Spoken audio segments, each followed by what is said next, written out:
Rambutnya dikuncir kayak celananya pendek, Pak. Lebih tinggi dari isbal. Ketutup sedikit lah bagian lutut itu. Ngomongnya langsung nyodok ke dalam jantung saya. Malamatiyah ini orang yang diberikan asrar dan ma'rifat mutlak. Itu mutlak. Maka malamatiyah ini karena dia punya asrar di mana? Di bagian paling dalam kolbu tadi, ruh. Dia harus menjaganya. Kamu lihat itu umatnya Muhammad banyak, itu sing iso ngancani aku. Ternyata dia itu punya thariqah, kumpul wong bid'ah-bid'ah, wong sekuler-sekuler, wong nakal-nakal. Supaya mereka untuk rahmat mergo ini. Karena dekne mantep para pangeran, gak mungkin wong bid'ah, wong salah tak awari aku kena azab. Mesti pangeran ngergani aku. Jadi dekne ngancani wong nakal itu demi supaya wong nakal ora kena azab. Mergo diproses ilallah. Diproses didakwai napa? Ilallah. Sebab barokah ini dekne dadi wali. Jadi kita konsepnya wali itu nggak ada nafsu. Kalau kayak gitu batal dong kenabian Nabi Muhammad SAW. Batal dong kenabian Nabi Sulaiman, kenabian Nabi Daud, istrinya banyak. Wali itu jangan pakai konsep kita. Wali itu pakai konsep yang punya kewalian. Siapa yang punya kewalian?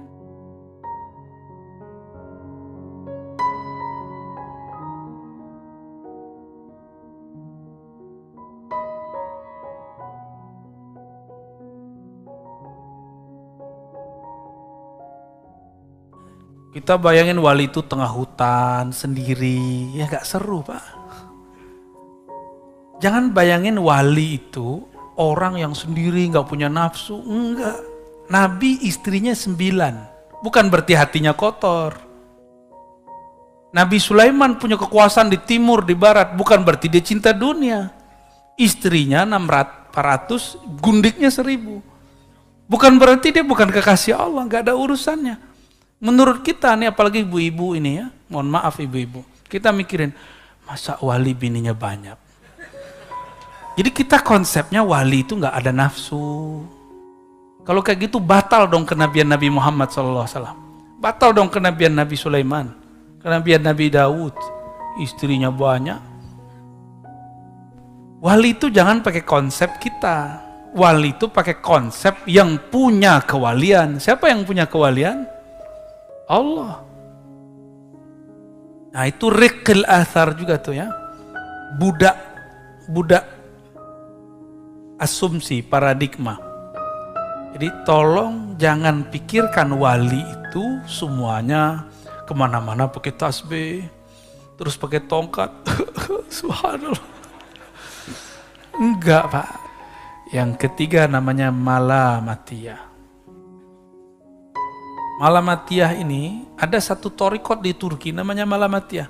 Tapi bukan itu. Malamatiyah ini orang yang diberikan asrar dan ma'rifat mutlak. Itu mutlak. Maka malamatiyah ini karena dia punya asrar di mana? Di bagian paling dalam kolbu tadi, ruh.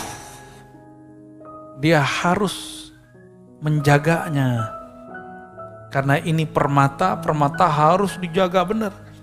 Ini malamatiyah, jaga rahasia langit dan bumi, bahkan rahasia aras, bahkan rahasia sebelum aras dicipta.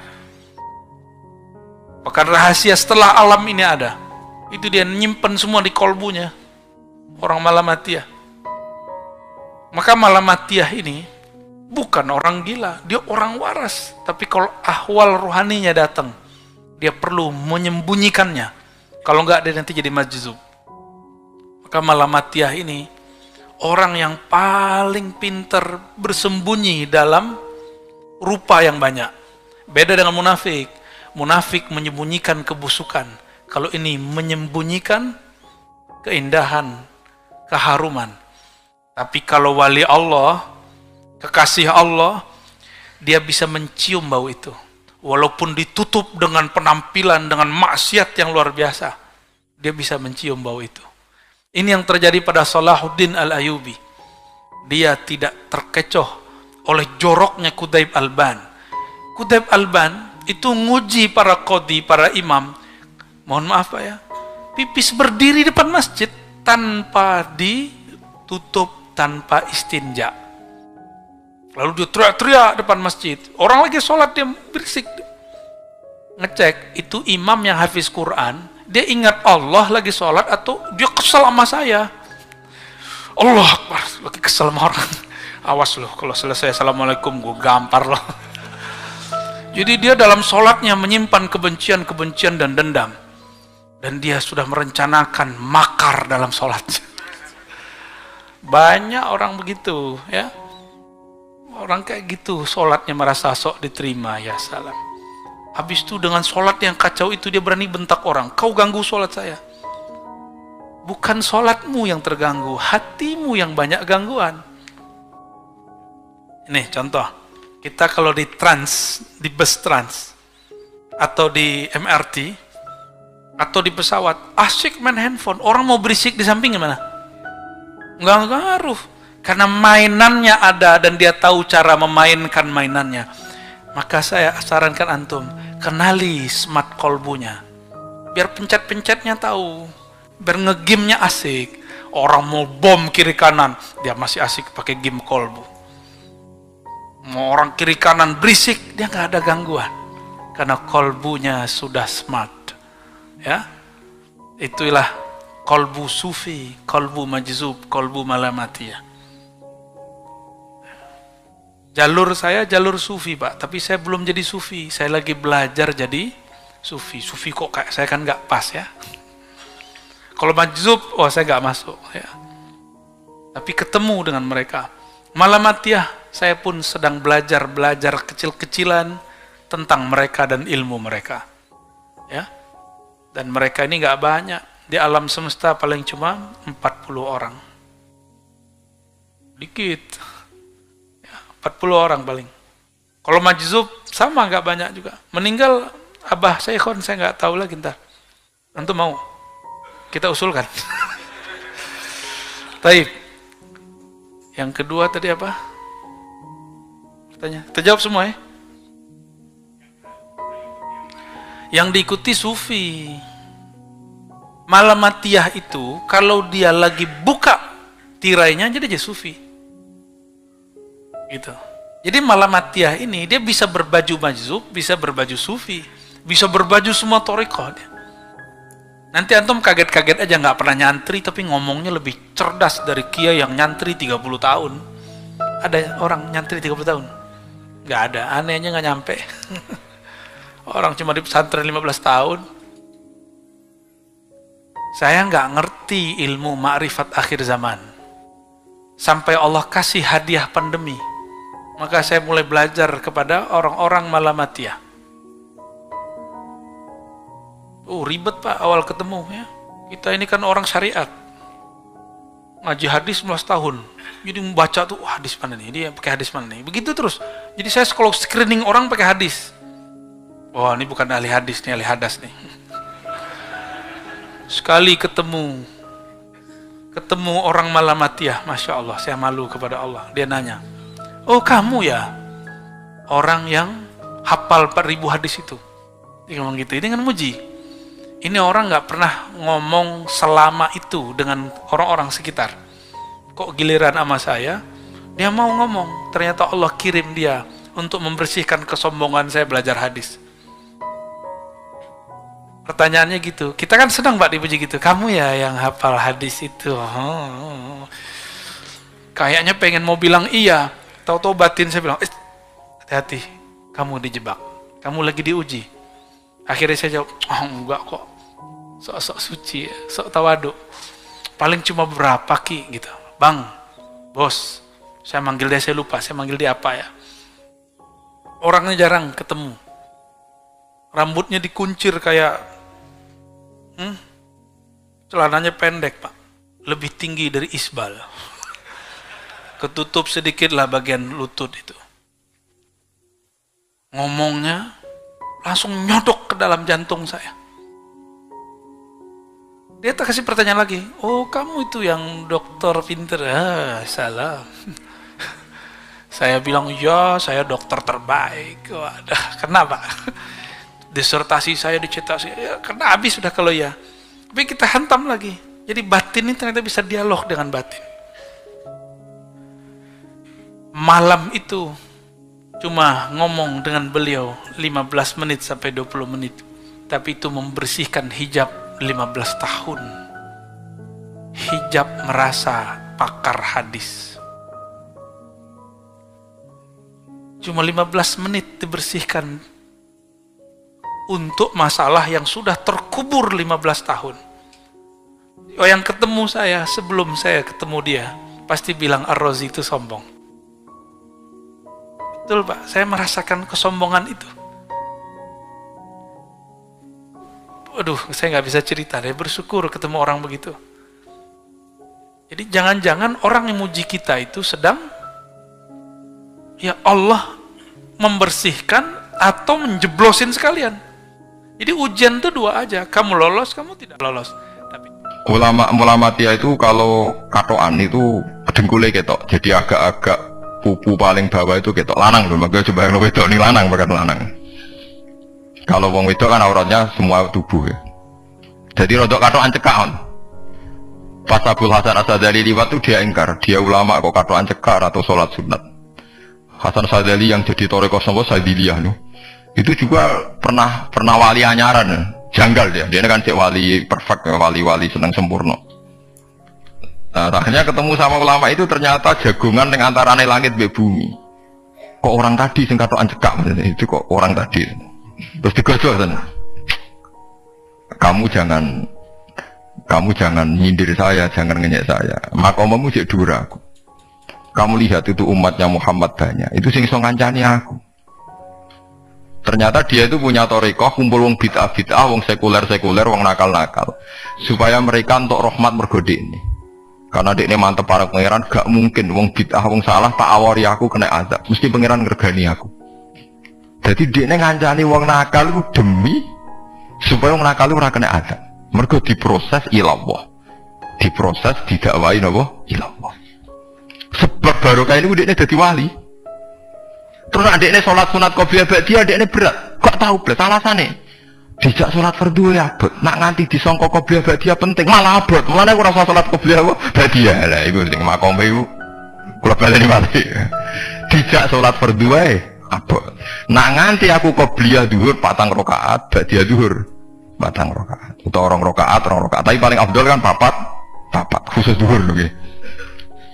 Kaya apa? Jadi dia nunjukno nak Islam ku mau sholat fardu fakot. Orang luweh, orang kurang. Niku dadi wali Mulamatiyah sing digo tawasul teng Marakib Syabdul Qadir apa? Jilaliyah Mulamatiyah. Iku wali-wali anti salat qobliyah, anti salat ba'diyah. Lane kula nu nganti sakniki nggih jarang teng kampung kula nu terkenal Gus Bae ku wong alim ora tau salat sunat. Ya anggere wong narukan salat sunat kabeh aku malah ora, tapi nek ora kabeh aku tak salat. Pokoke sementing ku ya sementing betul, sementing betul. Ya alasannya masuk akal. Alasannya masuk akal. Maka itu Abdul Hasan Sadali pernah juga diingatkan wali-wali yang lebih senior. Begitu juga Abu Yazid Al-Bustami. Beliau juga pernah dipermalukan wali-wali agak preman. Tapi itu cerita wali, sama harus percaya karena ini cerita ilmu hal. Abu Yazid itu seorang wali besar, makanya kan masyhur banyak santri namanya Bustami itu dulu tafal sama Abu Yazid Al-Bustami. Itu dia wali Menara Gading, dia yang ngajar di pondok awalnya begitu ngajar, pokoknya jadi wong saleh. Niki cerita, sing cerita kula nggih kiai-kiai. Cuma nak cerita niki kula ora roh referensine, tapi kula nate diceritani. Nak sing tadi saya tahu kitabnya.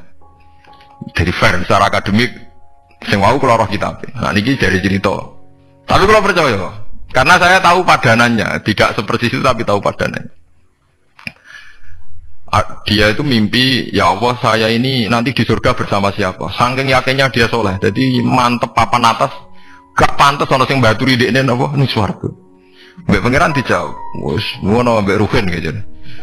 Ternyata si Ruhin ini yang ditunjuk di mimpinya itu orang yang kumpul wong mabuk-mabuk di warung mabuk, warung flare, warung. Terus dia ke situ tanya Ruhin yang lain nggak ada ya keriting ndak itu ya semuanya orangnya itu tok ngelek keriting ndak semuanya itu tok. Tanya-tanya nggak ada yang lain terus. Mosok wali kancaku kok awar wong apa mabuk. Dia akhirnya balik kanan. Wah, nak ngono ngipiku kok setan. Terus dicetok be wali tadi. Ya Aba Yazid, ya betul, memang teman kamu di surga itu saya. Padahal tidak ngomong apa ya, memang diklan. Ya betul, memang teman kamu di surga itu saya. Wah, ya wali tenar maksudnya bro. Terus ditanya, kenapa kamu berteman orang-orang mabuk? Dinya apa? Cangkemmu sing darane aku kancanan sopo. Aku iku ning gone warung mabuk mau ngombe banyu putih. Nak kancaku do mabuk aku orang banyak. Iku ape tak tobatno sing separuh wis ning masjid saking nyabariku ngancani tapi aku ngombe banyu putih sing separuh tugasem senengane nyalahno wong. Waduh. Wali biasa umur santri kon tobatno preman mergo mangkel dene disalahno Abu Yazid sing separuh tugasem mergo sing separuh tak tobatno saiki ning masjid ora ning warung ya. Abu Yazid ya rada meriang tapi wong piye ditantang ngono ndekne wali tenan. Mau ngetok wali ini, ya Allah, nak pancen kula wali ini jenengan tenan. Wong sing roh wajahku kudu tobat Gusti. Wakil Abu Yazid ngetok wali ini, umatem kon delok ora iku, nak ora tobat atau diundang Abu Yazid. Wah, itu dekat wali. Akhirnya, umatku, ada Abu Yazid. Iku Abu Yazid wali wah. Delok wajah itu, delok wajah langsung tobat. Makanya ini dua beliau itu akhirnya berteman apa di surga. Ya, kita milih wali sing kayak Abu Yazid atau sing. Nah menurut saya cerita ini penting supaya anda sing biasa ning warung ada kemungkinan itu lah. Maksudnya penting kan itu. Artinya berhusnudzon be wong ada potensi itu. Belum ke? Sama tak cerita nih di Yaman tuh ada para habaib Maulad Dawilah. Maulad Dawilah itu termasuk habib yang kastanya sepuh. Itu Sayyid Umar Hafid itu sering main di sana di kampung Maulad Dawilah. Niku nggih modele nggih mboten nate salat sunat. Nganggur maghrib, badhe maghrib ku jagungan sekedap kinten-kinten di 10 menit terus salat isya. Kinten-kinten cara mriki nggih 6:15. Ya saya itu nggih mau gedhe-gedhe tok tapi Habib sendiri itu mboten ngenteni waktu isya. Angger takok iya, jenengan Habib ndak bedui pokoke kita bedui. Saking khawatirnya Islam dianggap berat. Mergo Imam Syafi'i ning madhab kaul jadid malah mboten kaul qadim kaul apa jadid nak darani wektu maghrib kira-kira wong salat 5 rakaat nggih terus pokoke wong wudu nutupi aurat salat 5 rakaat niku nate kula hitung kira-kira mau 20 menit dadi nak sampean salat isya setengah 7 wis mesti napa sah cara madhab Imam Syafi'i. Lah cuma madhab ini enggak populer di ashabnya ditentang nggih oleh ashabnya. Yang populer enteke mego napa abang. Tapi sebenarnya mazhab Syafi'i yang jadi itu. Mulane kula nangger jamak takdim ku angger kira-kira wis setengah 7 kita jamak apa semua. Ya sering jamak karo tiang-tiang, tapi niki dereng isa. Ya pokoke cara aku wis ngisa, cara aku ora kudu kok. Pokoke cara aku wis isa. Ya sebab kaul jadid malah. Makanya dulu ada seorang ulama berdebat. Sing sitok setuju waktu maghrib niku ngenteni ndak mego napa abang. Ana sing debatnya masuk akal ngeten. Niki sama-sama ulama bapak mbek anak. Padha ngalime, padha sepuh. Ulama iki malah aneh, carane nentang iku dekne cara dekne waktu maghrib ku nganti kira-kira setengah 7 nganti jam 7. Engko lagi waktu isya jam 7 seprapat. Pokoke dekne mohon adarane waktu maghrib ku cepet moh. Jadi alasannya masuk akal. Pangeran itu nak gawe biasanya ono kembarane, jadi ono tandingan jadi lucu ulama kok jadi ulama ya kadang ya lucu. Sampai nak sholat subuh jam berapa? 4:30 kan, anggap aja 4:30. Berarti subuh nganti meletak srengenge ada waktu 1 jam setengah. Ono waktu pinten? 1 jam setengah. Lah saiki maghrib iku wis surup. Nggih, maghrib napa surup. Kudune maghrib ku di padanan subuh ono waktu 1 jam setengah. Nah, mereka setuju. Entah emang gue abang tenan dia naik 1 jam setengah. Mana dia nak santri ini azan jam itu ngamuk. Colong paling cepat 7:30. Perkara dia cara berpikir maghrib di padano subuh. Yaitu qoblatul isyamsi. Ono waktu 1 jam setengah jatahe subuh. Kudune ba'da ghurubi syamsi. Ya ono 1 jam setengah jatahe maghrib. Jadi akhirnya santri ini nak azan di setengah 7, 7:30. Nak jam itu jamuk tenan. Nak maulid Dawi lah wali 6/4 wis nyisa. Perkarane. Lah iku ulama. Ya semelane ya semacam-macam ulama iku macam-macam.